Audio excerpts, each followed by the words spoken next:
দেশের আসল পরিচয় কি? আওয়াজ করে বলতে ভয় লাগে। এদেশের আসল পরিচয় কি? ইসলাম দিয়ে আমাদের সংসদ ভবন চলুক, আমরা চাই কি চাই না? বঙ্গভবনে লা ইলাহা ইল্লাল্লাহর পতাকা উড়ুক, আমরা চাই কি চাই না? প্রতিটি জেলা অফিসে, ডিসি অফিসে লা ইলাহার পতাকা ঝুলুক, আমরা চাই কি চাই না? কারা কারা চাই হাত তুলে আল্লাহরে দেখায়।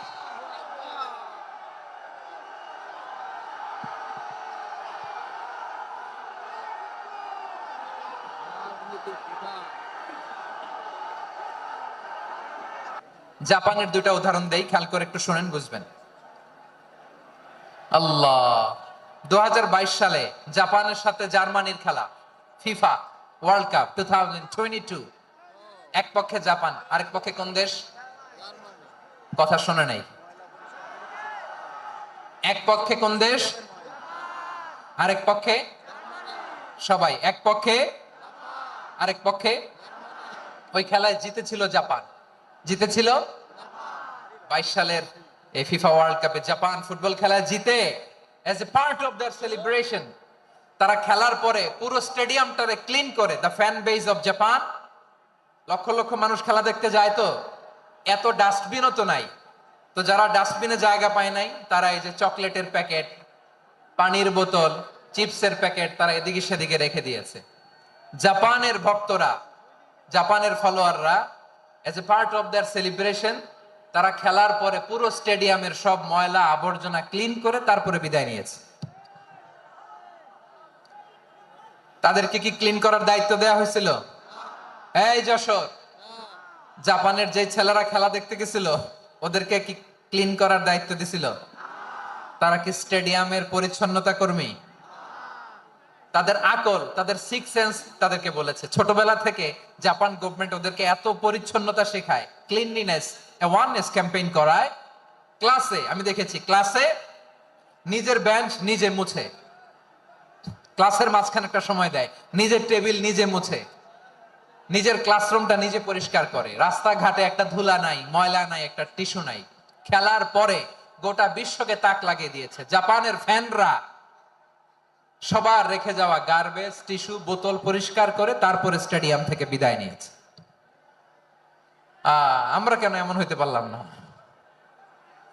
আমরা কেন এমন হইতে পারলাম না? জাপানের যারা এগুলো করছে ওদের তিনটা করে চোখ না? চোখ তো তিনটা জাপানা লাগো, জাপানা লাগো। হাত তো চারটা, কান তো ছয়টা। হ্যাঁ, নাকি আমার মতো দুই হাত দুই কানালা মানুষ? চোখে দেখলে ওটা মানুষ না। চিন্তা করছেন? তার মানে জাপানিজদেরকে যে গ্রুমিং করে শিখানোর মাধ্যমে পরিচ্ছন্ন বানানো গেছে। ওরা যেমনি মানুষ, আমরাও মানুষ। আমাদের সন্তানদেরকে শেখালে তারাও পারবে, পারবে কিনা? দুই নাম্বার উদাহরণ বলি। চট্টগ্রাম ফেনীতে যারা গিয়েছেন, মেঘনা গোমতী ব্রিজ প্রকল্প নাম শুনছেন? মেঘনা একটা ব্রিজ পার হওয়া লাগে। এই মেঘনা গোমতী, এখানে তিনটা ব্রিজ, কাঁচপুর সহ এই তিনটা ব্রিজের নির্মাণ কাজ, রেনোভেশনের কাজ দেয়া হয়েছিল জাপানের একটা কোম্পানিকে। কাকে? জাপানের কোম্পানির নির্মাণ শেষে 738 কোটি টাকা বেঁচে গেছিল, এটা গভর্নমেন্টের হাতে দিয়ে তারা বিদায় নিয়েছে। কত টাকা? 738 কোটি টাকা। যত প্রাক্কলিত ব্যয় নির্ধারণ করা হয়েছে সব টাকা সরকার, তৎকালীন সরকার 2019-এর সরকার কারা ছিল তো জানেন? এই 2019-এর সরকার তাদেরকে দিয়েছে। তারা রিনোভেশন নির্মাণ শেষে 738 কোটি টাকা অতিরিক্ত বেঁচে গেছিল, এটা আবার গভর্নমেন্টের হাতে বুঝাই দিয়ে তারা বিদায় নিচ্ছে।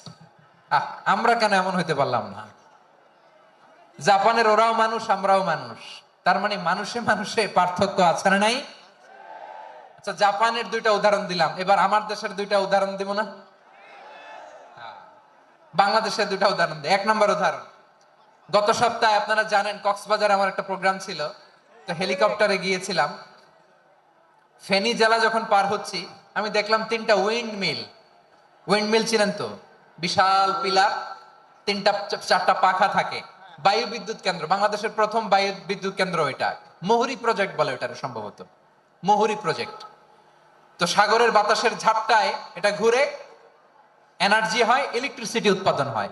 তো আমি পাইলটকে বললাম, ভাই এগুলো থেকে কেমন ইলেকট্রিসিটি উৎপাদন হয়? কয় হুজুর একটু হয় না, কিছুই হয় না। কিছুই হয় না মানে? বলে হুজুর বাংলাদেশে যত উইন্ড মিল আছে এটার পাখা একটাও ঘুরে না। আল্লাহ, বলেন কি? তাহলে এই যে কোটি কোটি টাকা ব্যয় করে যে উইন্ড মিল, কয় হুজুর ভিতরে ফিটফাট, উপরে ফিটফাট, ভিতরে সদরঘাট। তার মানে কোটি কোটি টাকা দিয়ে এই উইন্ড মিল বানায়, এখানে কিছু নাই। দুর্নীতির আড্ডাখানা, আখড়াখানা বাংলাদেশ, ঠিক কিনা বলেন? আয় রে, জাপানিজরাও মানুষ, আমরাও মানুষ। আমার এক নিকটাত্মীয় সরকারি চাকরিজীবী, উনি আমাকে বললেন, বাংলাদেশের আরেকটা উদাহরণ দেখি। উনি আমাকে বললেন যে প্রতি বছর আমাদের অফিসের ফার্নিচার চেঞ্জ করে। আমি বললাম প্রতি বছর ফার্নিচার চেঞ্জ করে কেন? বলে যে ফার্নিচার নতুন পারচেজ করলেই তো ওইখানে টাকা, নতুন কিনতে পারলেই টাকা, নতুন উন্নয়নের সবক শোনাতে পারলেই টাকা। প্রথম আলোর রিপোর্ট, কি আলো? প্রথম আলোর রিপোর্ট, গত 15 বছরে উন্নয়নের নামে লুটপাট হয়েছে প্রায় 2.25 কোটি টাকা। কার রিপোর্ট? আমাদের বানানো কথা? প্রথম আলোর রিপোর্ট।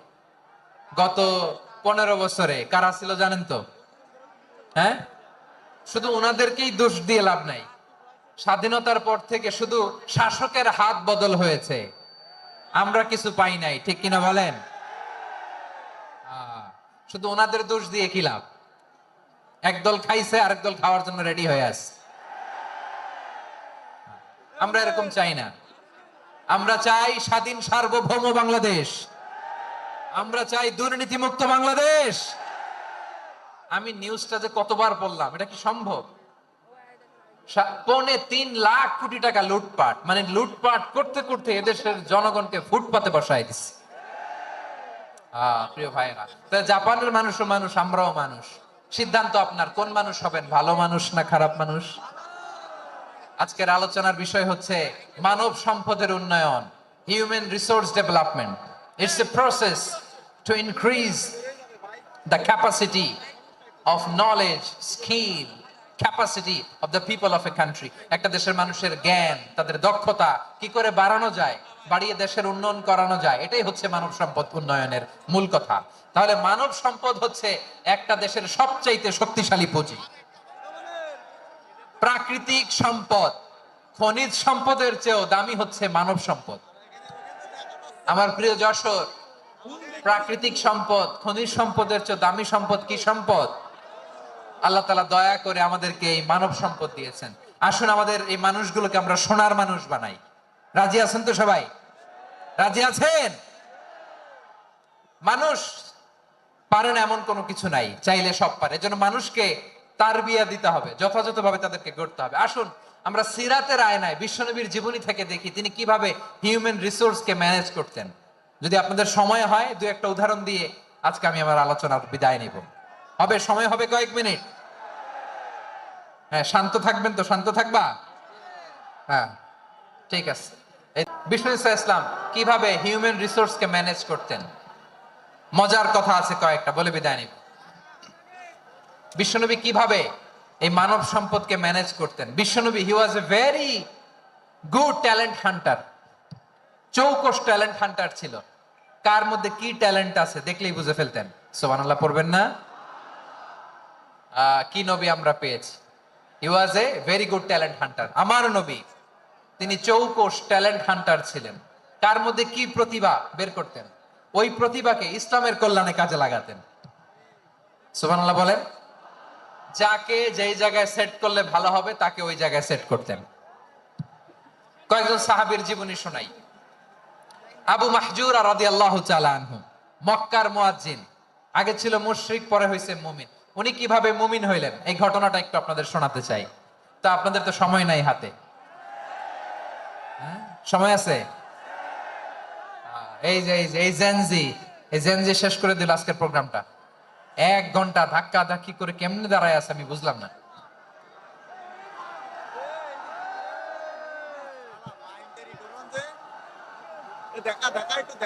না না, তাকবির না, তাকবির না, চুপ করতে হবে। What I need, you stop. Just shut up.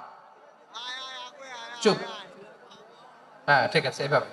Abu Mahzura রাদিয়াল্লাহু তাআলা আনহু কিভাবে মুসলিম হলেন আওয়াজ করে শুনেন। হুনাইনের যুদ্ধ 8ম হিজরি, বিষ্ণু ঈসা ইসলাম হুনাইনের যুদ্ধ শেষে ফিরতেছেন, পথিমধ্যে বেলাল রাদিয়াল্লাহু তাআলা আনহু, এই যে আবার কথা, আই রে আল্লাহ রে, এখানে ধাক্কা থাকি কেন? চলে যাও, পেছনে যাও, যাও পেছনে যাও। কি আজীব তামাশা, যেখানে যায় এখানে ধাক্কা ধাক্কি, মারামারি, গায়ের উপরে কাঁধের উপরে শাউটিং। অনেক গুরুত্বপূর্ণ কথা পয়েন্ট করে নিয়ে আসে যে বলবো, এই শাউট করার কারণে প্রোগ্রামটাই নষ্ট করে দেয়। আসছে আমার ভালোবাসা দেখাইতে, প্রোগ্রামটা শেষ করে দিয়ে চলে যায়। স্টপ, আবার কথা বল, স্টপ।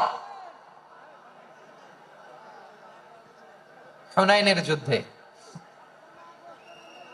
8ম হিজরি, কত হিজরি সবাই বলেন না একটু, কত হিজরি?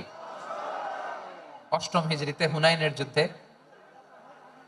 রাসূল সাল্লাল্লাহু আলাইহি ওয়াসাল্লাম ফিরে আসতেছেন মদিনায়। পথিমধ্যে বেলাল রাদিয়াল্লাহু তাআলা আনহু আযান দিচ্ছেন। কি দিচ্ছেন? তো পাশে ছিল মুশরিকদের একটা পল্লী, কিছু মুশরিক তরুণ, কিছু অমুসলিম কিশোর, তারা আযানকে ব্যঙ্গ করতেছে, আমাদের বাংলায় মুখ ভেঙ্গানো বলে আর কি।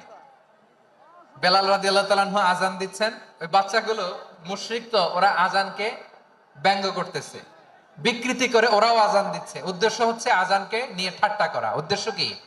ঠাট্টা করা। ব্যাপারটা মনে কষ্ট পাওয়ার মতো ব্যাপার না? কিন্তু বিশ্বনবী ওইখানে দেখেন কি খুঁজলেন। বিশ্বনবী খেয়াল করলেন অমুসলিম কিশোরদের মধ্যে থেকে একটা কিশোরের গলাটা বড় দরাজ গলা, কণ্ঠটা বড় সুন্দর। খেয়াল করে দেখলেন যে কিছু কিশোর বেলালের আযানকে ব্যঙ্গ করে, বিকৃতি করে, কিন্তু একজনের কণ্ঠ দেখতে পাচ্ছেন না এত দূরে, কিন্তু কণ্ঠটা বড় সুন্দর, দরাজ গলা। বিশ্বনবী সাহাবীদেরকে বললেন, ধরো এগুলারে, ধরো। সবগুলারে ধরে বিশ্বনবীর সামনে আনা হলো। ওরা হাঁটু গেড়ে বসলো। বিশ্বনবী বললেন, তোমাদের মধ্যে কে যেন ব্যঙ্গ করে আযান দিচ্ছিল, তার গলাটা বড় উঁচু, গলার বেসটা বড় মজবুত, মেলোডিয়াস, সুমধুর কণ্ঠ। কে?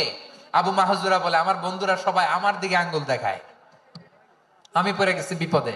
রাসূল সাল্লাল্লাহু আলাইহি ওয়াসাল্লাম বাকি অমুসলিম তরুণদেরকে ছেড়ে দিলেন, বললেন তোমরা যাও। এবার আবু মাহজুরারে পাইছে। আবু মাহজুরার চুলের মধ্যে হাত দিলেন বিশ্বনবী, মাথায় হাত দিয়ে বললেন, এবার আযান দাও দেখি। আবু মাহজুরা বলে, আমি তো আযান দিতে জানি না, কারণ আমি তো বেলালেরটা শুইনা শুইনা দিছি, আমার তো মুখস্থ নাই, আমি তো আযান দিতে জানি না। বিশ্বনবী বললেন, জানো না? তাহলে আসো আমি তোমারে শিখাই দেই। সুবহানাল্লাহ পড়া। আবু মাহজুরা হাঁটু গেড়ে বসে, বিশ্বনবীর মোবারক হাত আবু মাহজুরার চুলের মধ্যে। বিশ্বনবী আযানের মুআল্লিম আবু মাহজুরাকে বলতেছে, ঠিক আছে তোমারে শিখাই দিচ্ছি, আমি যা যা বলবো আমার সাথে সাথে বলো, পারবা? আবু মাহজুরা বলে, পারবো। বিশ্বনবী আযান দিচ্ছেন, মাথায় হাত দিয়ে আল্লাহু আকবার, আল্লাহু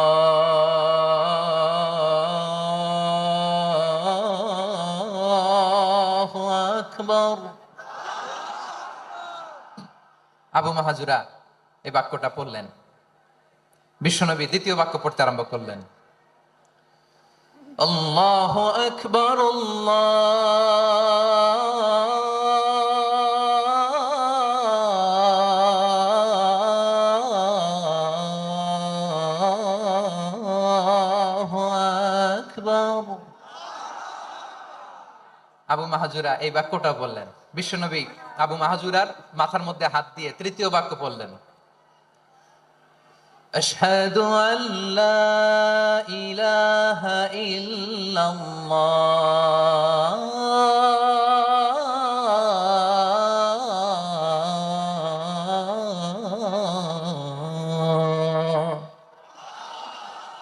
আবু মাহজুরা তৃতীয় বাক্য পড়লেন। বিশ্বনবী একটা বাক্য পরে আবু মাহজুরা পরে, বিশ্বনবী পরে আবু মাহজুরা পরে। আবু মাহজুরা কিন্তু অমুসলিম, মুশরিক।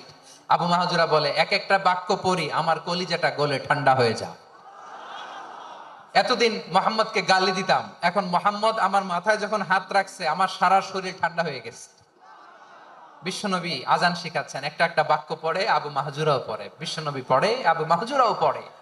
পুরো বাক্যগুলো যখন শেষ, আযান শেষ, আবু মাহজুরাও যখন পুরো আযান পড়লেন, আবু মাহজুরা বললেন, এতদিন মোহাম্মদের চেহারা দেখলে আমার ঘৃণা লাগতো, আজ থেকে মোহাম্মদের চেহারার চেয়ে প্রিয় চেহারা আমার কাছে নাই। আবু মাহজুরা বললেন, ও মুহাম্মদ, আজানের বাক্য তো আপনি আমারে শেখালেন, এখানেই শেষ করবেন না, আপনি আমারে পড়ায় দেন, লা ইলাহা ইল্লাল্লাহু মুহাম্মাদুর রাসূলুল্লাহ সাল্লাল্লাহু আলাইহি ওয়াসাল্লাম। বিশ্বনবীর সাথে দাঁড়িয়ে উনি শাহাদা পড়ে মুসলমান হয়ে গেলেন। এবার আবু মাহজুরা বলে, ইয়া রাসূলুল্লাহ, ইয়া হাবিবাল্লাহ, আমি মুমিন হয়েছি, মুসলমান হয়েছি, আপনার কাছ থেকে আজান শিখার সৌভাগ্য আমি লাভ করেছি গো নবী। আমার কণ্ঠের বড় তারিফ করেছেন, আপনি আমার আজানকে আপনি পছন্দ করেছেন। একটা জিনিস আপনার কাছে চাই, আপনি আমাকে মক্কার মসজিদুল হারামের মুয়াজ্জিন হিসেবে অ্যাপয়েন্ট করে দে। বিষ্ণু ঈসা ইসলাম বললেন, যাও আবু মাহজুরা, আমি তোমাকে পৃথিবীর শ্রেষ্ঠতম মসজিদ মক্কার মসজিদুল হারামের মুয়াজ্জিন হিসেবে অ্যাপয়েন্ট করে দিলাম। দেখছেন কিভাবে ট্যালেন্ট হান্টিং করতে হয়, কিভাবে হিউম্যান রিসোর্স মানব সম্পদকে ব্যবহার করতে হয়। আসছিল আজানকে ভেঙ্গাইতে, আসছিল কেন? আজানকে ব্যঙ্গ করার জন্য, বিকৃত করার জন্য। আজানকে বিকৃত করতে যে ইসলামের সবচেয়ে শ্রেষ্ঠ মসজিদের মুয়াজ্জিন হয়ে গেল। পড়েন সুবহানাল্লাহ। হযরত আবু মাহজুরা রাদিয়াল্লাহু তাআলা আনহু ওনার এই সুললিত কণ্ঠ ব্যবহার করে মসজিদুল হারামে এত সুন্দর করে আল্লাহু আকবার বলে আজান দিতেন, মানুষগুলোর, মুসল্লিগুলোর, মক্কাবাসীর হৃদয়কে তিনি বিগলিত করে দিতেন, মানুষের হৃদয়কে ঠান্ডা হয়ে যেত। শুধু এখানেই শেষ না আমার যশোরের ভাইয়েরা, বিশ্বনবী যখন সাইয়েদনা আবু মাহজুরা রাদিয়াল্লাহু তাআলা আনহুকে আজান শেখাচ্ছিলেন, বলেন তো বিশ্বনবীর হাতটা কোথায় ছিল? আবু মাহজুরার মাথার সামনে, এই চুলের উপরে ছিল। আবু মাহজুরা ওই স্মৃতিটাকে ধারণ করবার জন্য, ওই স্মৃতিকে বহন করার জন্য বিশ্বনবীর মোবারক হাত আবু মাহজুরার কপালের চুলের যেই জায়গায় লেগেছে, মৃত্যুর আগের দিন পর্যন্ত আবু মাহজুরা মাথার ওই চুলে কোনোদিন ছুরি আর কামার লাগায় না, সেখানে কেচি লাগায় নাই, চুলের মধ্যে খুর লাগায় নাই। আবু মাহজুরা ডান দিকের চুল কাটতো, বাম দিকের চুল কাটতো, পেছনের চুল কাটতো, সামনের চুল কাটতো না। আবু মাহজুরা রাদিয়াল্লাহু তাআলা আনহুর সামনের চুলগুলো বড় হতে হতে যখন এত বড় হয়ে যায়, তিনি চুলগুলো পেঁচিয়ে মাথার মধ্যে রাখতেন, তারপরে তিনি পাগড়ি পরতেন। সবাই জিজ্ঞেস করতো, আবু মাহজুরা, এটা আবার কেমন স্টাইল? দেখতে তোমারে কি বিদঘুটে লাগে? কেমন অড লাগে, কেমন খারাপ দেখা যায়? মক্কায় এমন কোন মানুষ তো দেখি নাই, ডানে চুল কাটে, বায়ে চুল কাটে, পেছনে চুল কাটে, সামনে কাটে না। ওরে আবু মাহজুরা, কেমন দেখা যায় তোমারে? তুমি সামনের চুল কাটো না কেন? আবু মাহজুরা বলে, আমি হাঁটু গেড়ে পেয়ারা নবীর সামনে বসেছিলাম, আমার এই মাথার চুলের মধ্যে মুবারক হাত লাগিয়ে বিশ্বনবী নিজে আমাকে আজানের প্রতিটা বাক্য শিক্ষা দিয়েছেন।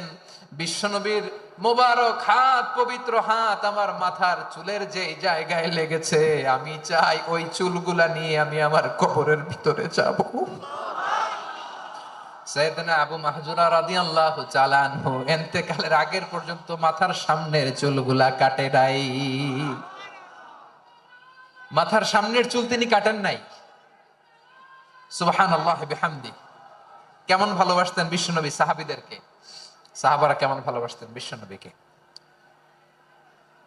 সামনের চুলগুলো বড় হতে হতে এত বড় ছিল, পেঁচিয়ে রেখে পাগড়ি পরতেন, কাটতেন না। নবীর হাত লেগেছিল। সুবহানাল্লাহ পড়ে।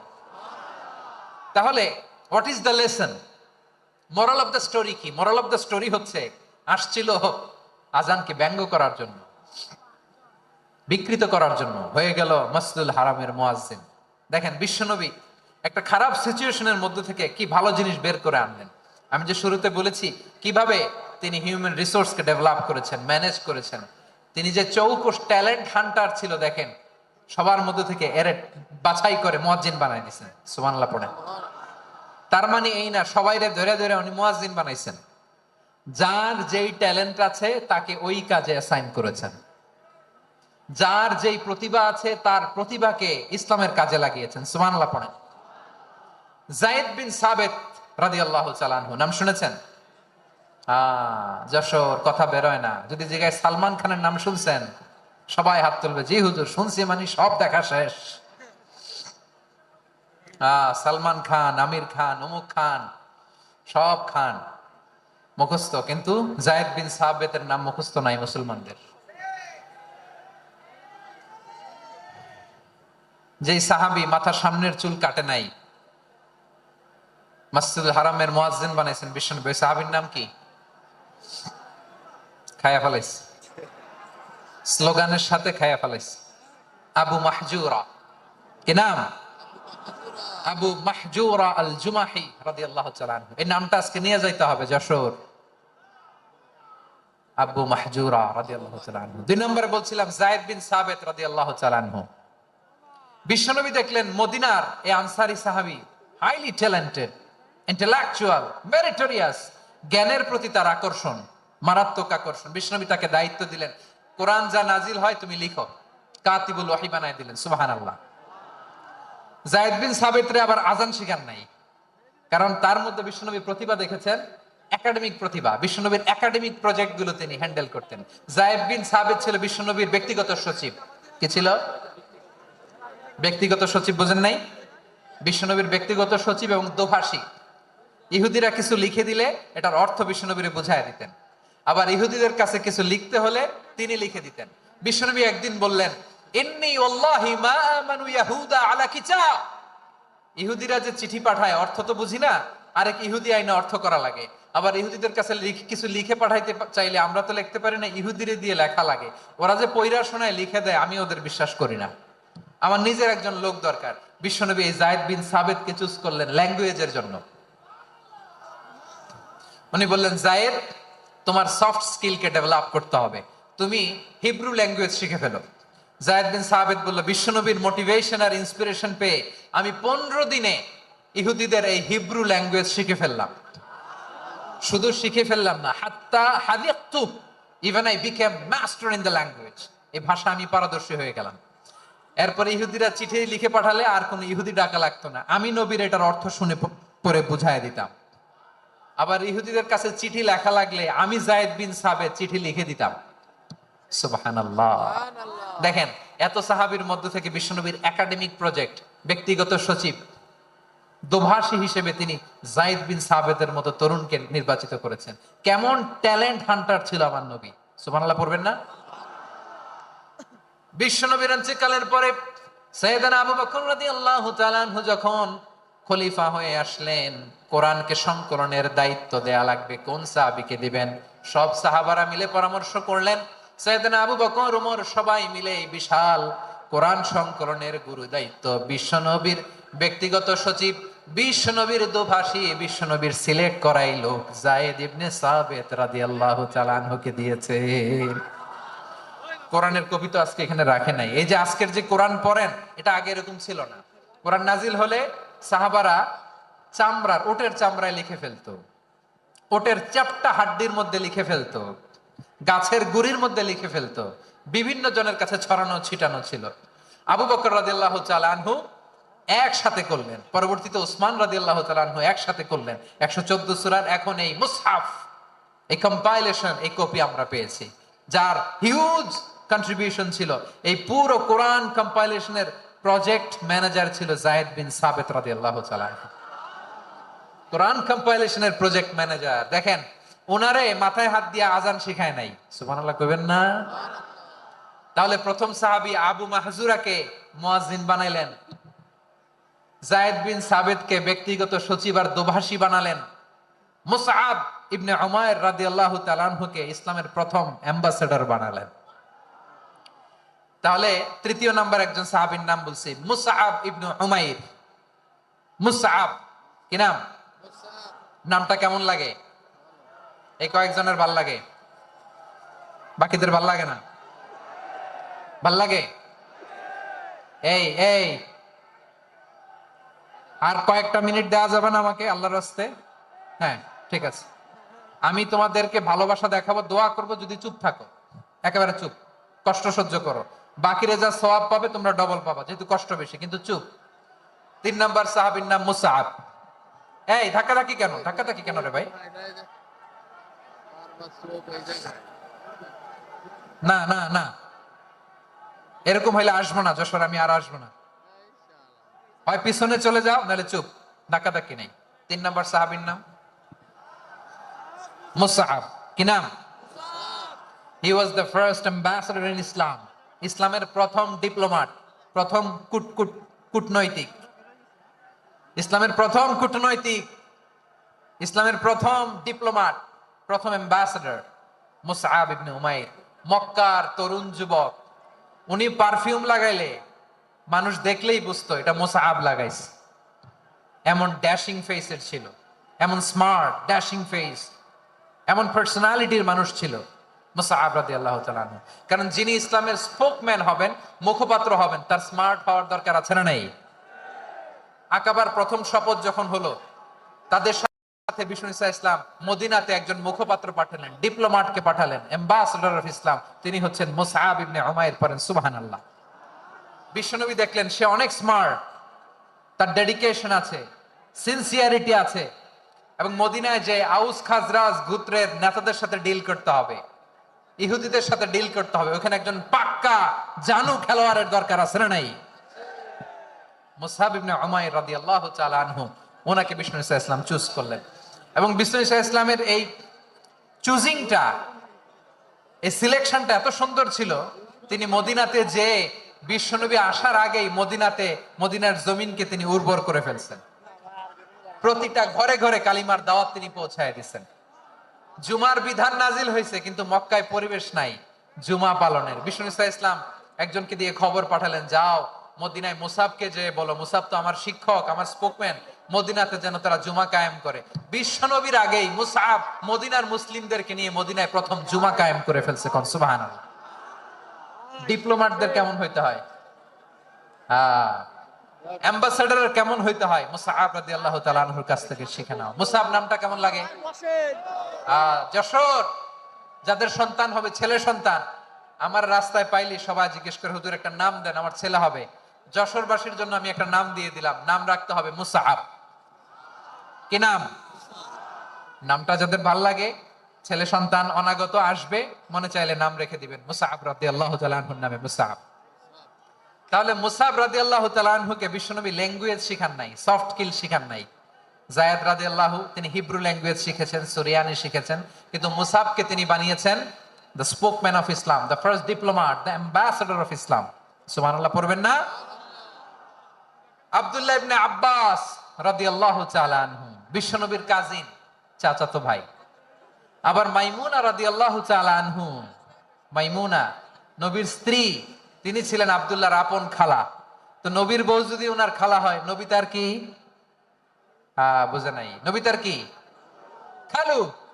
তাহলে সম্পর্ক অনেক গভীর, কাজিন আবার খালু। ছোট্ট মানুষ, তাই রাতে মাঝে মাঝে ঘরে থাকতো। বিশ্বনবী দেখলেন আব্দুল্লাহ যেহেতু আমার ঘরে ঢুকতে পারে, আব্দুল্লাহরে এই উম্মতের বড় শিক্ষাবিদ বানাইতে হবে। কথা বোঝে নাই? আব্দুল্লাহকে কি বানাইতে হবে? শিক্ষাবিদ, এডুকেটর অফ দিস উম্মাহ, এই উম্মার শিক্ষাবিদ বানাইতে হবে। তাই আব্দুল্লাহ ইবনে আব্বাসকে বিশ্বনবী হাতে কলমে শিক্ষা দিয়েছেন। আহারে, আর এরপরে যে কি ভাষা আসবে তোমাদের জন্য আমার মুখ থেকে, আমি নিজেও জানি না, আমি নিজেও জানি না। 1 ঘন্টা যাবত ধাক্কা ধাক্কি মারামারি। তো আসতে বলছে কে তোমাকে? পেছনে চলে যাও, জায়গা না পেলে পুরো প্রোগ্রামটাই নষ্ট করে দেবে।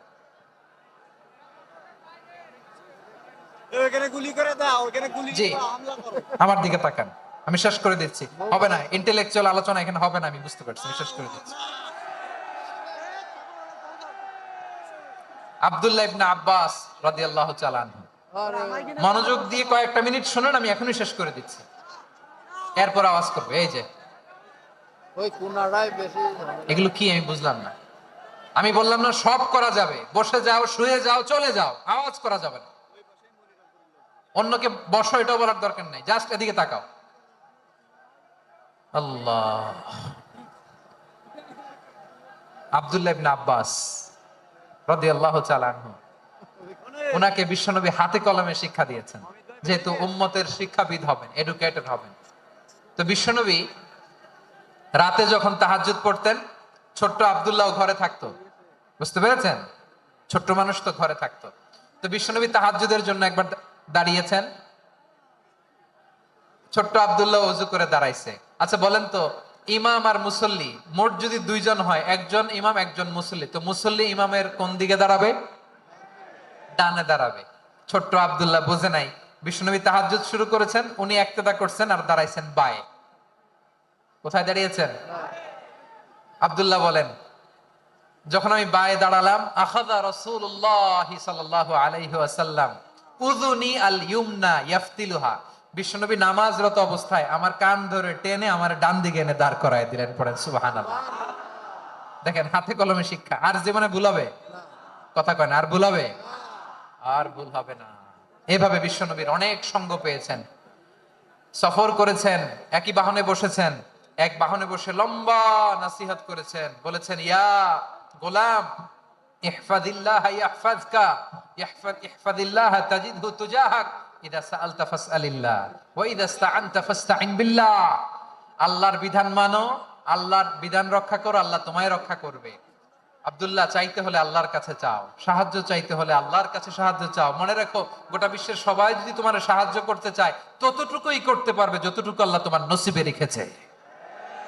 গোটা বিশ্ব যদি তোমার বিরুদ্ধে ষড়যন্ত্রে দাঁড়িয়ে যায়, ক্ষতি ততটুকু করতে পারবে যতটুকু তোমার জন্য বরাদ্দ আছে। এর বাইরে কিছু করতে পারবে না। আওয়াজ করে বলেন ঠিক কিনা? এভাবে হাতে কলমে শিখিয়েছে, বিশ্বনবীর সঙ্গ পেয়েছেন। উনাকে বিষ্ণু ইসলাম শিক্ষাবিদ, এডুকেটর অফ দিস উম্মাহ হিসেবে সিলেক্ট করেছেন, হাতে কলমে শিখিয়েছেন। বিশ্বনবী একবার প্রকৃতির ডাকে সাড়া দিয়ে এসেছেন। এখন কি করতে হবে? নামাজের জন্য অজু করতে হবে। বিশ্বনবী এসেই দেখেন অজুর বদনায় পানি ভরা, খুশি হয়ে গেলেন, বললেন, কে রেখেছে পানি? একজন বলল, আব্দুল্লাহ রেখেছে। বিশ্বনবী অত্যন্ত খুশি হলেন, খুশি হয়ে একটা দোয়া করলেন, বললেন, আল্লাহুম্মা ফাক্কিহু ফিদ্দীন ওয়া আল্লিমহু তা'ওয়ীল। আল্লাহ, তুমি আব্দুল্লাহকে দ্বীনের বুঝ দিও আর কোরআনের তাফসীর শিক্ষা দিও। বিশ্বনবীর এই দোয়া এমন লাগছে, উনি রাইসুল মুফাসসিরিন, এই পৃথিবীতে যত মুফাসসির ছিল, যত মুফাসসির আসবে, সকল মুফাসসিরের সম্রাট হিসেবে স্বীকৃত হয়েছেন। আব্দুল্লাহ ইবনে আব্বাস, বিশ্বনবী ওনারে আজান শিখান নাই, বিশ্বনবী ওনারে ল্যাঙ্গুয়েজ শিখান নাই, বিশ্বনবী ওনারে অ্যাম্বাসাডর বানান নাই, হাতে কলমে শিক্ষা দিয়েছেন। ছোট্ট মানুষ, বিশ্বনবী ইন্তেকাল করলেন, আবু বকরের সময় গেল, ওমরে ফারুকের খেলাফত, তখনও তিনি তরুণ। ওমরে ফারুক রাদিয়াল্লাহু তাআলা আনহু ওনার ক্যাবিনেট মিনিস্ট্রির বৈঠকে এই আব্দুল্লাহ ইবনে আব্বাসকে পাশ দিয়ে বসায় রাখতেন। বয়স্ক সাহাবারা এটা পছন্দ করতো না। তারা বলতো, ঘটনা কি? আব্দুল্লাহর মতো ছেলে নাতি আমাদের আছে, এরা কেন রাখে ওমরে ফারুক? ওমরে ফারুক এটা টের পেলেন, তিনি বুঝতে পারলেন যে ক্যাবিনেট মেম্বাররা এটা পছন্দ করে না, ছোট্ট আব্দুল্লাহরে কেন রাখি, কেন যে রাখি, এটা একদিন বুঝাবো। একদিন মিটিং এ তিনি সবাইকে বললেন, ইদা জাআ নাসরুল্লাহি ওয়াল ফাতহ। এই আয়াত দ্বারা উদ্দেশ্য কি বলেন তো মুরব্বী সাহাবীরা? এক সাহাবী বলেন, এই সূরা দ্বারা উদ্দেশ্য, আল্লাহ বলেছেন আমাদেরকে বিভিন্ন ল্যান্ড, বিভিন্ন এলাকা বিজয় করতে হবে। ওমরে ফারুক বললেন, না, হয়নি। আরেকজন বললেন, বিজয় হওয়ার পর আমাদের বেশি বেশি আল্লাহর বরত্বের ঘোষণা দিতে হবে, এটা উদ্দেশ্য। ওমরে ফারুক বললেন, না, হয় নাই। যারা জিজ্ঞেস করেন কেউ পারে না। সব শেষে বিশ্বনবী ছোট্ট আব্দুল্লাহরে বলেন, আব্দুল্লাহ, ইদা জাআ নাসরুল্লাহি ওয়াল ফাতহ, এর দ্বারা উদ্দেশ্য কি বলতো? ছোট্ট আব্দুল্লাহ বলেন, হুয়া আজালু রাসূলিল্লাহ। এই আয়াত দ্বারা বিশ্বনবীর বিদায়কে উদ্দেশ্য নেওয়া হয়েছে। ওমরে ফারুক বললেন, হাযা হুয়া, এটাই তো সঠিক উত্তর, এটাই সঠিক তাফসীর এই আয়াতের। কারণ ইদা জাআ নাসরুল্লাহি ওয়াল ফাতহ, যখন আল্লাহর সাহায্য আর বিজয় আসবে, ওয়া রাআইতান নাসা ইয়াদখুলুনা ফি দীনিল্লাহি আফওয়াজা, আপনি দেখবেন দলে দলে, ঢলে ঢলে, বানের পানির মতো মানুষ ইসলামের দিকে ঢুকতেছে, ইসলামের বিজয় হয়েছে। তো ইসলামের বিজয়ের মিশন নিয়ে নবী আসছে, বিজয়ী যখন হয়ে গেছে, এখন তো নবীর বিদায় হবে। জোরে বলেন ঠিক কিনা? কোন সাহাবী এই সূক্ষ্ম কথাটা ধরতে পারে নাই, ওই আব্দুল্লাহ ছাড়া। আব্দুল্লাহ যখন উত্তর দিছে, সব সাহাবীদের টনক নড়েছে। এরপর থেকে কোন ক্যাবিনেট মিটিং এ আর কোন সাহাবারা কোনো প্রশ্ন করে নাই। আওয়াজ করে পড়েন সুবহানাল্লাহ। বিশ্বনবী আব্দুল্লাহ ইবনে আব্বাসকে দ্য এডুকেটর অফ দ্য উম্মাহ, উম্মার শিক্ষাবিদ হিসেবে গ্রহণ করেছেন। আওয়াজ করে পড়তে হবে আল্লাহু আকবার। সাহাবীদের নামগুলো মনে থাকবে? এক নম্বরে আবু মাহজুরা, মুয়াজ্জিন বানাইছেন। যায়েদ ইবনে সাবিত, দোভাষী, ট্রান্সলেটর অফ প্রফেট, এবং তিনি ছিলেন বিশ্বনবীর ব্যক্তিগত সচিব। Musab ibn Umair, the first ambassador and diplomat of Islam. Abdullah ibn Abbas, এই উম্মার সবচেয়ে বড় এডুকেটর, শিক্ষাবিদ। আরেকজন ছিল আব্দুল্লাহ ইবনে মাসউদ রাদিয়াল্লাহু তাআলা। দুই আব্দুল্লাহ, আব্বাস গেল, আরেকজন হচ্ছে মাসউদ। মক্কার তরুণ, ছাগল পালতো মুশরিকের। বিশ্বনবী আর আবু বকর রাদিয়াল্লাহু তাআলা আনহু একবার গেলেন, যে দেখে এই তরুণ দাঁড়ায় আছে। বিশ্বনবী বলেন, আমি খুব ক্ষুধার্ত, তোমার কাছে কি দুধ আছে ছাগলের? আব্দুল্লাহ ইবনে মাসউদ বলে, আছে। ওয়ালাকিন আনা মু'তামান, কিন্তু যে দুধ আছে এটা আমানতের, আমি দিতে পারবো না। বিশ্বনবী এইটা শুনেই তারা টার্গেট করে ফেলছে। আনা মু'তামান, দুধ আছে কিন্তু এটা আমার মালিকের, আমি তো দরদ দেখায় আমার মালিকের দুধ আপনি পথিক, আপনারে দিতে পারি না। বিশ্বনবী টার্গেট করে ফেলছেন, এরে আমার কাজে লাগাইতে হবে। বিশ্বনবী বলেন, আচ্ছা ঠিক আছে, দুধ দিও না, কিন্তু এমন ছাগি আছে কিনা যেই ছাগির সাথে কোনো ছাগলের মিলন হয় নাই, তার ওলানে দুধও আসে নাই, বাচ্চাও নাই, এরকম ছাগির থেকে যদি আমি দুধ খাই তাহলে তো সমস্যা নাই। বলতেছে, এরকম ছাগির থেকে দুধ খাইলে সমস্যা নাই, কারণ এরকম ছাগির ওলান থেকে দুধ আসবেও না। বলতেছে, ঠিক আছে, এরকম একটা ছাগি নিয়ে আস। নিয়ে আসা হলো। বিশ্বনবী বিসমিল্লাহ বলে ওই ছাগির ওলানে হাত দিলেন। হাত দিতে দেরি, পুরো ওলানটা দুধে ভরে যেতে দেরি হয় না। বিশ্বনবী আর আবু বকর রাদিয়াল্লাহু তাআলা আনহু দহন করে পেট ভরে খেলেন। এই দৃশ্য আব্দুল্লাহ ইবনে মাসউদের হৃদয়ে দাগ কাটলো। এই মুজিজা দেখে তিনি বললেন, আশহাদু আল্লা ইলাহা ইল্লাল্লাহ ওয়া আশহাদু আন্না মুহাম্মাদুর রাসূলুল্লাহ। তিনি ষষ্ঠ মুসলিম ছিলেন, 6 নম্বর মুসলমান। ওনাকে টার্গেট করে বিশ্বনবী দেখলেন এমন ইন্টেলেকচুয়াল ব্রেন, উনি সূক্ষ্ম সূক্ষ্ম জিনিস বুঝে বেশি, ফিকহি জ্ঞান ওনার মধ্যে বেশি। বিশ্বনবী ওনাকে কোরআনের জ্ঞান শিক্ষা দিতে লাগলেন।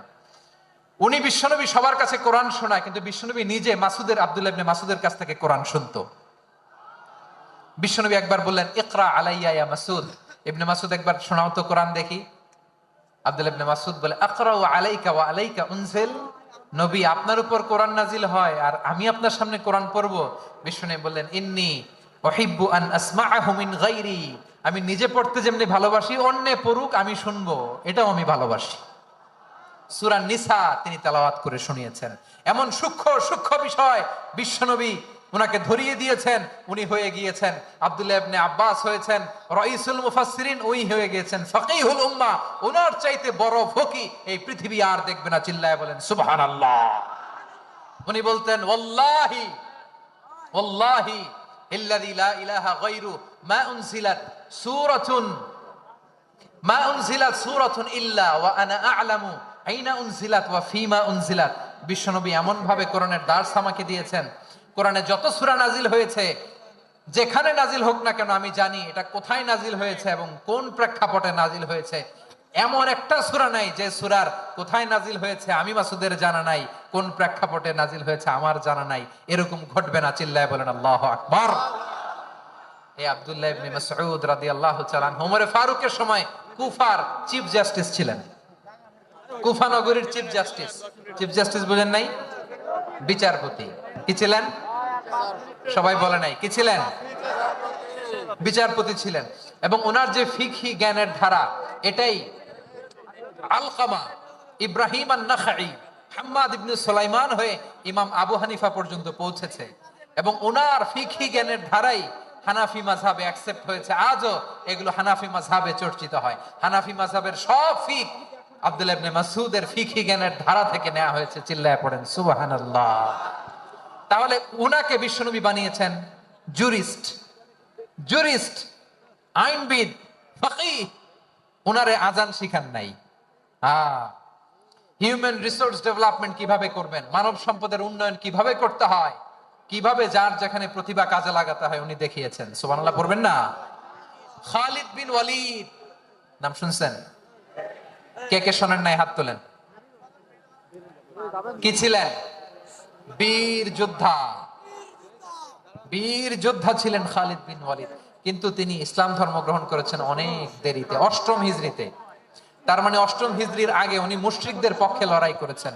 ওনার হাতে কত মুসলিম সাহাবী যে নিহত হয়েছে হিসাব নাই।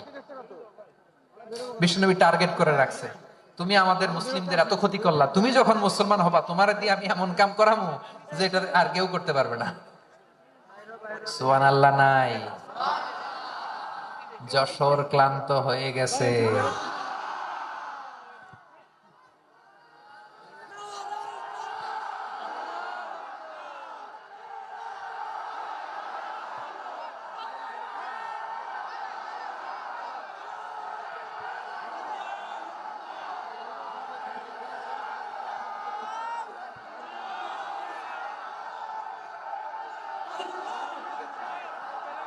মাশাআল্লাহ, বসুন বসুন বসুন। খালিদ বিন ওয়ালিদ রাদিয়াল্লাহু তাআলা আনহু অষ্টম হিজরিতে মুসলিম হয়েছেন, মক্কা বিজয়ের আগে। তো মক্কা বিজয়ের আগে যখন মুসলিম হয়েছেন, এর আগে কি করছেন? কাফিরদের সাথে যুদ্ধ করেছেন। উনি উহুদের যুদ্ধে মুসলমানদের যে পরাজয় পরাজয় ভাব, কঠিন পরিস্থিতির মুখোমুখি উনার কারণে পিছন থেকে এমন আতর্কিত আক্রমণ করেছেন, মুসলমানদেরকে কচুকাটা করেছেন। অষ্টম হিজরিতে আল্লাহ তাআলা হেদায়েতের নূর দিয়ে ওনার হৃদয়টাকে উজালা করে দিলেন। লা ইলাহা, এটা এমন বাণী যার হৃদয় একবার টাচ খাবে, এইটা থেকে সে আর পালিয়ে বেড়াতে পারে। ঝিনুকের ভেতর লুকিয়ে থাকে যেমন মতি, ঝিনুকের ভেতর লুকিয়ে থাকে যেমন মতি, কালমা শাহাদাতে আছে আল্লাহর জ্যোতি, কালমা শাহাদাতে আছে আল্লাহর জ্যোতি। ঠিক কিনা বলেন? মক্কা বিজয়ের আগে মুসলিম হলেন, হওয়ার পরে বিশ্বনবীর টার্গেট ফুলফিল হলো। ওই যে টার্গেট করে রেখেছেন আর দোয়া করেছেন, খালিদ বিন ওয়ালিদ যদি মুসলিম হয় তাকে আমি মিলিটারি চিফ বানাবো। ওনাকে আজান শিখান নাই, ওনারে কান ধইরা নামাজের এই মাথা থেকে ওই মাথা আনান নাই, ফিকহি কোরআনের সূক্ষ্ম তাফসীর ওনারে শিখান নাই, অ্যাম্বাসেডর বানান নাই। বিষ্ণু ইসলাম উনাকে সামরিক অভিযানে প্রেরণ করেছেন। সামরিক অভিযানে তিনি প্রেরণ করেছেন। ওনার জীবদ্দশায় ওনার নেতৃত্বে যতগুলো যুদ্ধ হয়েছে, একটা যুদ্ধেও তিনি পরাজয় বরণ করেন না। ওমরে ফারুকের সময়কালে তিনি চিফ অফ মুসলিম মিলিটারি, মানে মুসলিম সেনাপতি হয়েছেন। যশোর, আওয়াজ করো, ঠিক কিনা বলো? সেনাপতি, মুসলিম সেনাপতি। তাহলে কিভাবে হিউম্যান রিসোর্স ব্যবহার করতে হয় গোটা বিশ্ব আমার নবীর কাছ থেকে শিখে না। খালিদ বিন ওয়ালিদ, ওনাকে বিশ্বনবী একটা উপাধি দিয়েছেন। উপাধিটা হচ্ছে সাইফুল্লাহিল মাসলুল, আল্লাহর নাঙ্গা তরবারি, আল্লাহর খোলা তরবারি, দ্য ওপেন সোর্ড অফ আল্লাহ। খালিদ বিন ওয়ালিদ মুসলিম সেনাপতি। হাসান বিন সাবিত নাম শুনছেন? দেখি উনি কি ছিল বলেন। রাসূলের সভা কবি, কালচারাল হিজিমনিকে ডিফিট করার জন্য। উনি ভালো অস্ত্র চালানো জানতেন না, ওই কাজে উনি যেতেন না। ওনার ছিল কাব্য প্রতিভা। কাব্য প্রতিভা, কাফিররা কবিতা দিয়ে নবীকে গালি দিত। বিশ্বনবী বলতেন, ইয়া হাসান আজিব আন রাসূলিল্লাহ, তুমি নবীর হয়ে কাফেরদের এই কথাগুলোর জবাব দাও। বিশ্বনবীর একটা মিম্বার ছিল। বিশ্বনবীর মিম্বারের পাশাপাশি মসজিদে নববীতে এই হাসান বিন সাবিতের জন্য বিশ্বনবী একটা স্পেশাল মিম্বার বানিয়ে দিয়েছে। এখান থেকে তুমি জবাব দাও। এবং বিশ্বনবী বলেছেন, আল্লাহুম্মা আইয়িদহু বিরূহিল কুদুস। আল্লাহ, হাসান আমার পক্ষে জবাব দেয়, তুমি জিব্রাইল মারফত তাকে সাহায্য পাঠায়া দিও। নবীর কবি, উনি কবিতা দিয়ে, এমন উচ্চাঙ্গের ভাষায় কবিতা দিয়ে তিনি জবাব দিতেন, কাফিরদের গা শিহরে যেত, তাদের হৃদয়ে আগুন ধরে যেত। তাহলে এরকম কবিরও দরকার আছে না নাই? এখন যাকে আল্লাহ দিছে কাব্য প্রতিভা, এরা যদি আপনি যুদ্ধের ময়দানে পাঠান হবে? যারা দিছে সুরেলা গলা, এরা যদি অ্যাম্বাসেডর বানান হবে না। হাসান বিন সাবিত হুযায়ফা ইবনুল ইয়ামান বিশ্বনবীর গোয়েন্দা বিভাগের প্রধান। কিসের প্রধান? হুযায়ফা ইবনুল ইয়ামান। ওনার ছিল ডিটেকটিভ মাইন্ড, ডিটেকটিভ মাইন্ড, গোয়েন্দা বিভাগের প্রধান। এবং উনি হচ্ছেন সাহিবু সিররি রাসূলিল্লাহ, রাসূল সাল্লাল্লাহু আলাইহি ওয়াসাল্লামের গোপন তথ্যের ধারক বাহক। নবীর যেই কথা কেউ জানে না, সব হুযায়ফার পেটের ভিতরে ছিল। সুবহানাল্লাহ পড়েন। মুআয ইবনে জাবাল মদিনা রাষ্ট্রের সবচেয়ে সিনিয়র আমলা ছিলেন। আমলাতন্ত্র চেনেন তো? প্রশাসনিক কাজ যারা চালায়, অ্যাডমিনিস্ট্রেশন বোঝেন না? The department of administration. মদিনার রাষ্ট্রের সিনিয়র আমলা মুআয ইবনে জাবাল মুতাখাসসিসুন ফিল হালাল ওয়াল হারাম, হালাল হারামের স্পেশালিস্ট ছিলেন। বিশ্বনবী উনাকে ইয়ামানের গভর্নর করে পাঠিয়েছে। বলেছেন, ইন্নাকা তা'তি কওমান আহলা কিতাব, এমন গোষ্ঠীর কাছে যাবা ইহুদি নাসারা, আগে শাহাদা পড়লে এরপর নামাজের দাওয়াত দিও, নামাজ পড়লে যাকাতের দাওয়াত দিও। গভর্নরের অ্যাটিটিউড যেমন থাকে তেমন অ্যাটিটিউড ধরে রেখো। সুবহানাল্লাহ পড়েন। তাহলে মুআয ইবনে জাবালকে দিয়ে বিশ্বনবী কবিতা লেখায় নাই, চিঠি লেখায় নাই, আযান দেওয়ায় নাই। সুবহানাল্লাহ পড়বেন না? সব শেষ সাহাবী বলি আবু হুরায়রা রাদিয়াল্লাহু তাআলা, নাম শুনছেন? বিড়ালের বাবা। কি করতেন? খালি হাদিস মুখস্থ করতেন। উনি বলতেন আলজামু রাসূলুল্লাহ আলা মিলই বাতনি, আমার শুধু পেটের ক্ষুধার বন্দোবস্ত হইলে আমি নবীর সঙ্গ ছাড়তাম না। আমার আনসার সাহাবারা ক্ষেত খামারের কাজ করত, আমার মুহাজির সাহাবারা ব্যবসা করত, আর আমি নবীর সাথে সাথে থাকতাম। শুধু সকাল বিকাল দুই বেলা যদি আমার খাবারের বন্দোবস্ত হয়, আমি আর নবীর লক ছাড়ি না। সুবহানাল্লাহ কইবেন না? 5374টা হাদিস তিনি বর্ণনা করেছেন। সবচেয়ে বেশি হাদিস বর্ণনাকারী সাহাবী। হাদিস প্রিজার্ভেশনের কাজে বিশ্বনবী ওনাকে কাজে লাগিয়েছেন। উনি একদিন বলেন, ইয়া রাসূলুল্লাহ আসমাউ মিনকা কাসীরান ফালা আহফাজু, নবী অনেক কথা শুনি আমার মনে থাকে না। বিষ্ণু বললেন, তাই তুবসুত রিদাক, তোমার চাদরটা বিছাও। আবু হুরায়রা বিছালেন, বিশ্বনবী হাত বুলায় দিলেন, এরপর অনেক হাদিস বর্ণনা করলেন। আবু হুরায়রা বলে, তারপর থেকে বিশ্বনবী যাই বর্ণনা করে আমি শুনি আর একটাও ভুলি না। এখন সুবহানাল্লাহ। বিশ্বনবী ওনাকে হাদিস প্রিজার্ভেশন, নবীর এই যে লক্ষ্য হাদিস প্রিজার্ভেশনের এই দায়িত্ব দিয়েছেন সাইয়েদনা আবু হুরায়রা রাদিয়াল্লাহু তাআলা আনহু। প্রিয় ভাইরা, তাহলে 10 জন সাহাবীর কথা যে বললাম, আপনারা কি খেয়াল করেছেন কত বড় ট্যালেন্ট হান্টার, চৌকস ট্যালেন্ট হান্টার ছিল আমার নবী। এক একজনের এক এক ট্যালেন্ট, এক এক কাজে অ্যাসাইন করেছেন, এক একজনকে এক এক দায়িত্ব দিয়েছেন, এক একজনের প্রতিভাকে এক এক ভাবে বিকশিত হওয়ার সুযোগ দিয়েছেন। আওয়াজ করে বলেন ঠিক কি না? এখন আমার পর্দার আড়ালে আমার মায়েরা বলবে, এতগুলো পুরুষ সাহাবীর কথা বললো, নারী সাহাবীরা কি কিছু করে না? হ্যাঁ, একজন নারী সাহাবীর কথা বলে মোনাজাত হবে, দোয়া ছাড়া কেউ যাব না। রুফাইদা আল আসলামিয়া রাদিয়াল্লাহু তাআলা আনহা, ওনার বাবার নাম সাআদ আল আসলামি। বিশ্বনবী কি খেয়াল করলেন দেখেন, সাআদ ছিল মদিনার বড় ডাক্তার। এই নারী সাহাবী রুফাইদা বাবার কাছ থেকে চিকিৎসা বিদ্যা শিখেছেন। যখন শিখছে, বিশ্বনবী দেখলেন আমার তো প্রতি সপ্তাহে সপ্তাহে যুদ্ধে আহত সাহাবীদের সেবা দিবে কে? বিশ্বনবী রুফাইদাকে বললেন, রুফাইদা তুমি মসজিদে নববীর পাশে একটা মেডিকেল ক্যাম্প করো। এই যে সাকিনা আদ্দিন মেডিকেলের আমার ছাত্রী বন্ধুরা, শুনে রাখো, তোমাদের আইকন হচ্ছে রুফাইদা আল আসলামিয়া। বিশ্বনবীর ডিরেকশন অনুযায়ী তিনি মসজিদে নববীর পাশে একটা মেডিকেল ক্যাম্প করলেন এবং আহত সাহাবাদের চিকিৎসা উনি ওনার টিম নিয়ে দিতেন। বিশ্বনবীর পরামর্শে উনি আনসারি এবং মুহাজির মহিলা সাহাবীদেরকে নিয়ে একটা স্পেশাল মেডিকেল টিম গঠন করলেন। খায়বার যুদ্ধে 7ম হিজরিতে যখন বিশ্বনবী যায়, উনি ওনার টিম নিয়ে আসলেন, বললেন, ইয়া রাসূলুল্লাহ আমরা তো তলোয়ার চালাতে পারি না, আমরা তো তীর মারতে পারি না, আপনি যদি অনুমতি দেন খায়বার অভিযানে আমি আমার টিম নিয়ে মেডিকেল টিমের সেবাটা সার্ভিসটা দিতে চাই। পড়েন সুবহানাল্লাহ। বিশ্বনবী অনুমতি দিলেন। যুদ্ধ সাহাবীদের সাথে রুফাইদা আল আসলামিয়া উনিও মেডিকেল টিম নিয়ে অগ্রসর হলেন।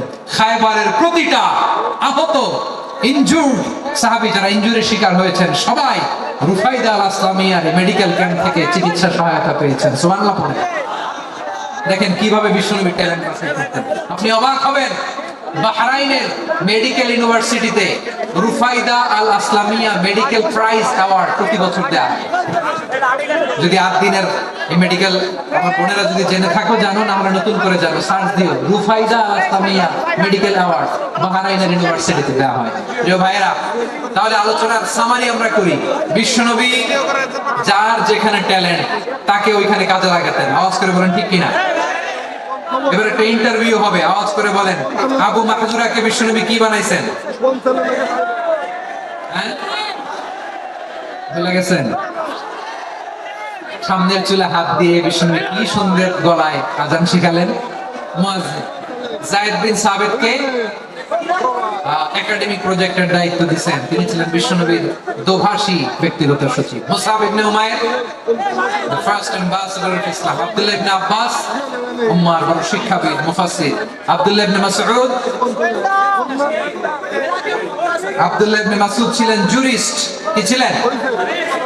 জুরিস্ট ছিলেন, এই উম্মার সবচেয়ে বড় জুরিস্ট। খালিদ বিন ওয়ালিদ সেনাপ্রধান। হাসান বিন সাবিত ছিলেন বিশ্বনবীর সভাকবি। কি ছিলেন? বিশ্বনবীর সভাকবি ছিলেন। এরপরে হুযায়ফা ইবনুল ইয়ামান কি ছিলেন? গোয়েন্দা বিভাগের প্রধান। মুআদ ইবনে জাবাল কি ছিলেন? সিনিয়র আমলা, ইয়ামানের গভর্নর। আবু হুরায়রা রাদিয়াল্লাহু তাআলা আনহু হাদিস প্রিজার্ভেশনের কাজ করেছেন। আর আমাদের রুফাইদা আল আসলামিয়া রাদিয়াল্লাহু তাআলা আনহা কি ছিলেন? নার্স ছিলেন। নার্স হয়ে মেডিকেল সেবা দিয়েছেন। প্রিয় ভাইয়া, পুরো আলোচনার যদি সামারি করি তাহলে বিশ্বনবী যেভাবে হিউম্যান রিসোর্সকে ম্যানেজ করেছেন, যার যেখানে প্রতিভা কাজে লাগিয়েছেন, আমরাও যদি করি আমাদের বাংলাদেশের চিত্র আমরা পাল্টে দিতে পারবো। আমরা শুরুতে শুনেছি মানুষের আছে অসীম সম্ভাবনা, প্রতিটা মানুষ অনন্য, যত্ন নিলে, যথাযথ পরিচর্যা করলে মানুষ বিশ্ব জয় করতে পারে, ঠিক কিনা? আমাদের হাফেজে কোরআনের সামনে দাঁড়াতে পারে এমন কোন হাফেজে কোরআন আল্লাহর জমিনে জন্ম হয় না। গোটা বিশ্ব কাঁপিয়ে তারা সেরা, আমাদের ক্রিকেটাররা সেরা, আমাদের তৈরি পোশাক শিল্প সেরা। এরকম অনেক অনেক সেরা জিনিস আছে, আমরা এগুলোর নার্চারিং করতে পারিনি, পরিচর্যা করতে পারিনি, সঠিক তারবিয়াতের অভাব। তাহলে মানুষের অসীম সম্ভাবনাকে কাজে লাগাতে হবে, ঠিক কিনা বলেন? ইউনুস গভর্নমেন্টকে আমি বলবো, অল্প সময়ের জন্য আপনারা এসেছেন, সংস্কারও করতে হবে, আবার নির্বাচনও করতে হবে। সব সংস্কার হতে করতে পারবেন না, যতটুকু পারবেন এর মধ্যে আমাদের যে হিউজ ম্যান পাওয়ার, আমাদের যে মানব সম্পদ, হিউম্যান রিসোর্স, এটাকে ডেভেলপ করে আপনাদের যেতে হবে। যেটা পারবেন না সেটাকে পরবর্তী নির্বাচিত গভর্নমেন্টের কাছে রেখে যেতে হবে, যে তারা যেন করে, তাদের কাছে আপনারা এটা রেখে যান। তাহলে মানুষ চাইলে বিশ্ব জয় করতে পারে। আর মানুষকে হারাতে পারে কেউ? জোরে বলো যশোর, মানুষকে হারাতে পারে কেউ? আল্লাহ আমাদেরকে জনসংখ্যা দিয়েছেন প্রিয় ভাইয়েরা। এই জনসংখ্যা অনেক বড় সম্পদ, এটা আমাদের জন্য অভিশাপ নয়, আশীর্বাদ। আমাদের জনসংখ্যাকে যদি আমরা জনশক্তিতে রূপান্তর করতে পারি, আজকে বাংলাদেশ যে অবস্থানে দাঁড়িয়ে আছে, বাংলাদেশ তার 20 গুণ উন্নতির শিখরে চলে যাবে। চিল্লায় বলো ঠিক কিনা? আমাদের শ্রমিক ভাইয়েরা বাইরে কাজ করে, আমাদের শ্রমজীবী ভাইয়েরা, প্রবাসীরা, তাদের ব্যাপারে গুরুত্ব দিতে হবে। আমাদের শ্রমের দাম সবচেয়ে কম, সবচেয়ে কম। তারা এম্বাসিতে গুরুত্ব পায় না, এয়ারপোর্টে গুরুত্ব পায় না। এই সরকার অবশ্য তাদেরকে অনেক গুরুত্ব দিচ্ছে। আমাদের অদক্ষ শ্রমিককে যখন আমরা দুবাই পাঠাই অল্প বেতন পায়, কিন্তু ইন্ডিয়ানরা দক্ষ শ্রমিক পাঠাইলে তার 3 গুণ বেতন পায়।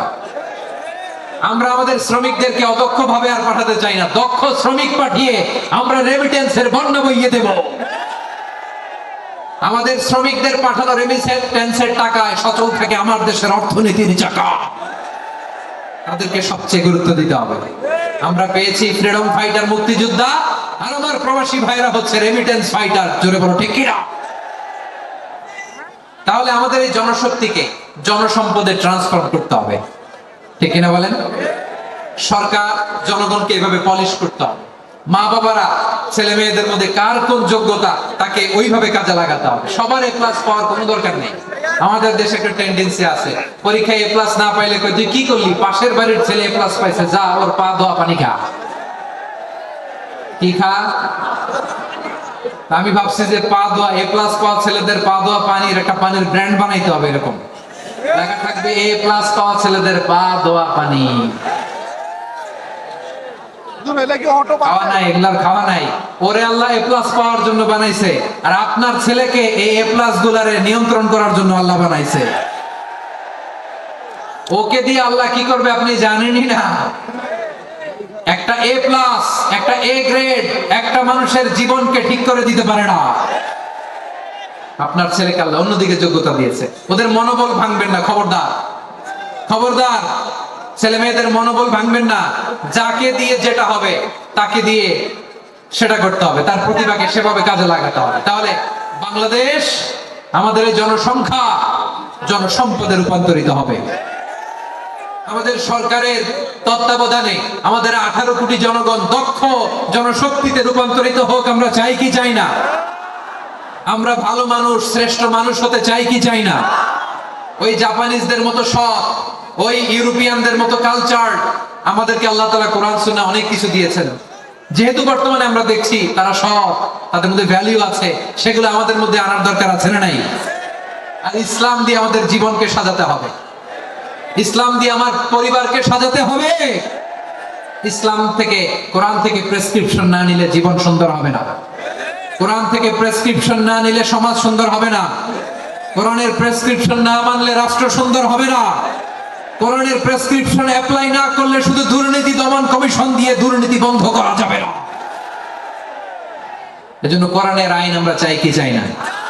প্রিয় ভাইরা, হিউম্যান রিসোর্স ডেভেলপমেন্ট, মানব সম্পদের উন্নয়ন, আমাদের সরকার যেন এদিকে নজর দেয়। আমরা যেন এই ব্যাপারে যত্নবান হয়ে উঠি। যাকে আল্লাহ যে যোগ্যতা দিয়েছে, এই যোগ্যতা দিয়ে আমরা যেন ইসলামের জন্য, দেশের জন্য কাজ করি। আমরা যেন আমাদের স্কিল ডেভেলপ করি, আমাদের পটেনশিয়ালকে ডেভেলপ করি। মোরালিটি, ভ্যালিউজ নিয়ে শায়েখ আহমদুল্লাহ আলোচনা করেছেন, এগুলো দিয়ে যেন আমরা আমাদেরকে সাজাই। আল্লাহ তাআলা আমাদের দেশকে তুমি নিরাপদ করো, আমরা পড়ি আমিন। আল্লাহ আমার 18 কোটি জনগণকে তুমি জনশক্তিতে রূপান্তরিত করো, আমিন। আল্লাহ আমরা হাতে হাত রেখে, কাঁধে কাঁধ মিলিয়ে ভাই ভাইয়ের যেন এই দেশকে গড়তে পারি, আল্লাহ তুমি তৌফিক দান করো, আমরা পড়ি আমিন। আমার প্রিয় মহিউদ্দিন ভাই বলেছেন, হুজুর এমন একটা ঘোষণাপত্র দিয়ে যাবেন আজকের এই ঐতিহাসিক যশোরের প্রোগ্রামে, যেটা গোটা বাংলাদেশে মানুষ এটার উপর আমল করে। আমি যে কথাটা বলেছি এটাই, আসুন আমরা আমাদের জনসংখ্যাকে জনসম্পদে ট্রান্সফর্ম করি। আমাদের জনসংখ্যাকে আমরা যেন জনশক্তিতে রূপান্তরিত করি। জনসংখ্যাকে ট্রান্সফর্ম করে জনশক্তি দিয়ে আমরা যেন আগামীর বাংলাদেশ, স্বাধীন বাংলাদেশ 2.0 কে গড়ে তুলি। আল্লাহ তাআলা আমাদের সবাইকে কথাগুলো বোঝার আমল করার তৌফিক দান করুন।